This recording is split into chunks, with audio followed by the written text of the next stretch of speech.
Hey guys, today I'm going to show you how to connect your Hostinger domain to Framer. Before we start, it's important to be reminded that you need to upgrade your Framer subscription to a paid one to do this action. With that in mind, let's get started. First, go to framer.com, log in your account, and open the website you will be using. This will open a new tab where on the top right corner, you will click on this settings icon. In the settings, click on Domains from the left panel, scroll down to the Custom Domain section, and click on Connect a domain you own. Next, go to hostinger.com and log in your account. In your Hostinger dashboard, click on Domain Portfolio from the left panel. Copy the domain you want to connect, then go back to Framer where you will paste your copied domain in this bar and click on the check icon right here. Doing this will make Framer provide values for your DNS records that you need to set up in Hostinger.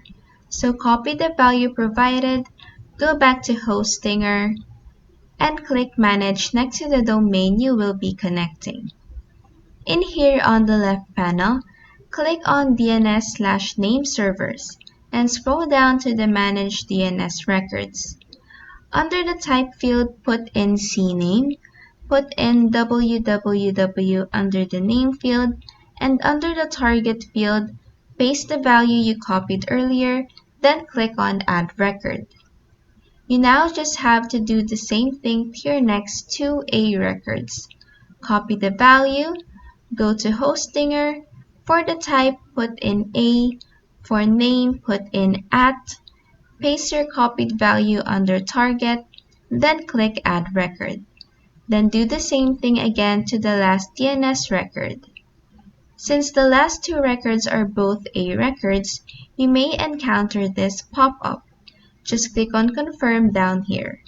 Lastly, just refresh your Framer website. And that is how you can connect your Hostinger domain to Framer. If this video helped you, please like and subscribe for more helpful tutorials.